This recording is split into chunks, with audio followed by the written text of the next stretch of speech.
Essa é a imagem de uma nuvem molecular, também chamada de nebulosa. Ou, se vocês preferirem algo mais fofo, berçário estelar. Há aproximadamente 5 bilhões de anos, todas as moléculas do seu corpo se encontravam espalhadas em uma dessas. E não só as suas moléculas. Todos os átomos que hoje compõem o Sol e o resto do sistema solar vagavam pelo espaço sem rumo, fazendo parte dessa nebulosa. Só que em algum momento, algo mudou. E essa nuvem molecular aparentemente sem graça foi atingida por uma onda de choque, causada provavelmente por uma supernova nas proximidades. Antes da onda de choque, a matéria espalhada pela nebulosa estava longe demais para formar ligações gravitacionais fortes. Só que conforme a onda de choque atravessou a nebulosa, uma parte da matéria da nuvem foi comprimida o suficiente para criar uma ligação gravitacional e entrar em colapso. Durante o colapso, a atração gravitacional fez com que a matéria começasse a se acumular nos locais de maior concentração de matéria. E esse é o começo da formação do nosso Sol e de todos os planetas que o orbitam. Mas hoje a estrela do show vai ser o Sol. Nós vamos acompanhar a história dele desde o seu nascimento em uma nuvem molecular até o seu fim distante ainda bilhões de anos no futuro. Oi, eu sou o Pedro Loss e esse é o Ciência Todo Dia. Eu não sei por que eu fiz isso. Eu acho que é porque eu tô feliz, sei lá. Continuando. A matéria que está colapsando para formar o Sol é principalmente formada por átomos de hidrogênio e hélio, que começam a se juntar em uma esfera pequena. A gravidade vai tentar comprimir a maior quantidade de matéria no menor espaço possível. E conforme mais e mais matéria se acumula em um espaço cada vez menor, a pressão no centro dessa nuvem aumenta. E com o aumento da pressão vem um aumento da temperatura. Aqui nasce uma protoestrela, ou um Sol bebê. Os átomos no núcleo da protoestrela começam a se mover cada vez mais rápido e ganham cada vez mais energia.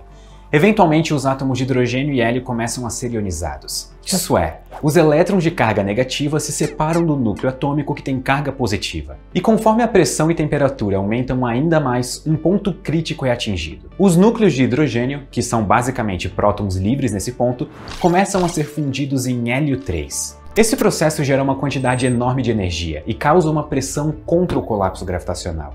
E com isso, a protoestrela vira de fato uma estrela, e a pressão da fusão nuclear causa uma expansão das suas camadas externas. E esse é o cabo de guerra que existe dentro de toda a estrela.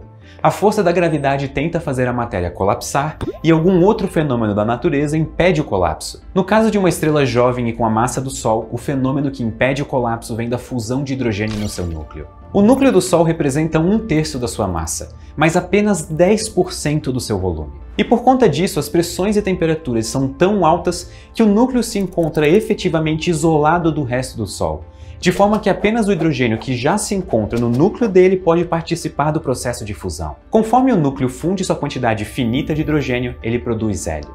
E o Sol não tem temperaturas e pressões altas o suficiente para fundir hélio. Então, conforme o processo de fusão ocorre, hélio se acumula no núcleo do Sol. Um átomo de hélio, com 2 prótons e 2 nêutrons, surpreendentemente ocupa menos espaço que os 4 prótons livres usados na fusão, o que aumenta a densidade no núcleo do Sol e aumenta a taxa de fusão. Então, conforme o Sol transforma o hidrogênio em hélio, ele esquenta. Estimativas indicam que o Sol hoje é 40% mais brilhante do que no início do Sistema Solar há 4,6 bilhões de anos, e que ele vai continuar ficando mais brilhante pelos próximos 5 bilhões de anos, enquanto lentamente ele esgota o hidrogênio no seu núcleo. Mas em algum momento a quantidade limitada de hidrogênio no núcleo do Sol vai acabar.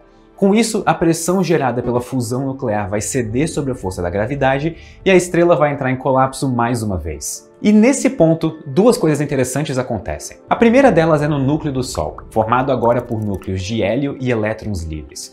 Ele começa a ser comprimido ainda mais. Só que existe um limite para essa compressão devido à natureza quântica dos elétrons. Segundo as regras da mecânica quântica, se você quer guardar elétrons no núcleo estelar, você precisa deixar eles em pares e separar bem esses pares uns dos outros. E durante esse colapso da estrela, essa compactação de elétrons chega ao limite permitido pela mecânica quântica. E isso gera uma pressão que resiste à compressão devido à gravidade. Essa pressão é chamada de pressão de degenerescência e está associada com o spin do elétron, que inclusive foi o tema de um dos últimos vídeos, mas assim, não tô querendo sugerir nada, né? Mas de toda forma, a partir desse ponto, o núcleo do Sol não pode mais ser comprimido pela força da gravidade. Com essa pressão por causa da gravidade, a segunda coisa que acontece é que a pressão nas camadas externas do Sol aumenta drasticamente. E as temperaturas nas camadas ao redor do núcleo chegam ao ponto de realizar fusão nuclear, o que não acontecia antes. Lembrem-se que antes a fusão só acontecia no núcleo. e agora ela está acontecendo ao redor do núcleo. E com isso surge uma nova pressão agindo contra a gravidade. A pressão das camadas mais externas alivia e o Sol vai se expandir um pouco. O seu raio vai dobrar no decorrer de 500 milhões de anos. Sua luz nesse ponto vai estar avermelhada, e por isso que esse estágio é chamado de gigante vermelha. A partir daqui, o Sol vai ter apenas 100 milhões de anos restantes. Mas bastante coisa vai acontecer. Uma vez que o hidrogênio das camadas externas tenha sido usado, um novo colapso vai acontecer e as temperaturas vão aumentar ainda mais. Por mais que nesse ponto o núcleo do Sol seja sustentado pela pressão de degenerescência dos elétrons, a sua temperatura ainda pode aumentar, e aumenta ao ponto de realizar a fusão de hélio em carbono, num processo conhecido como triplo alfa. Mas o processo triplo alfa é muito energético e muito rápido, e assim que a primeira fusão de hélio acontecer no Sol, vai demorar apenas alguns minutos para todo o núcleo do Sol entrar em ignição e começar a fundir o seu hélio. E isso é extremamente dramático. Até então estávamos falando de eventos que demorariam ao menos alguns milhões de anos para acontecerem.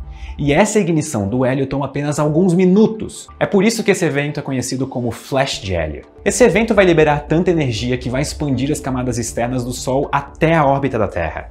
O Sol vai aumentar várias vezes de tamanho e engolir quase todos os planetas rochosos na sua órbita.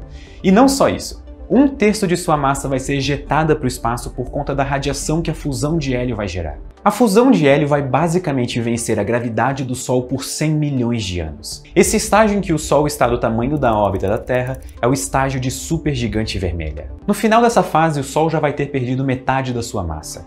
O hélio vai começar a acabar e o Sol não tem massa suficiente para fundir elementos mais pesados. Tudo que sobrar do Sol vai estar acumulado em um núcleo exposto, cercado pela matéria ejetada na fase de supergigante.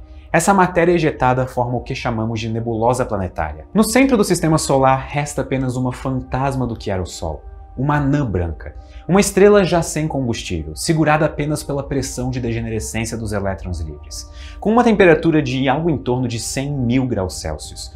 Muito inferior aos 15 milhões de graus que o núcleo do Sol tem atualmente. A sua temperatura é devido à energia residual do Sol na estrela. Essa anã branca não é capaz de realizar a fusão, e ela está simplesmente emitindo o resto do calor que ela tem guardado. Ela pode até estar brilhando por fora, mas ela está morta por dentro. Isso é perigosamente parecido com a vida real. Esse brilho residual deve durar trilhões de anos, e o que acontece depois ainda não é certo. Afinal, o universo só tem 13 bilhões de anos, e nenhuma estrela chegou nesse ponto ainda. A principal teoria é que essa anã branca vai lentamente se apagar até que não emita mais nenhuma luz visível, se tornando uma anã preta, que não emite luz alguma e vai vagar esquecida e escura pelo universo até os fins dos tempos. Muito obrigado e até a próxima.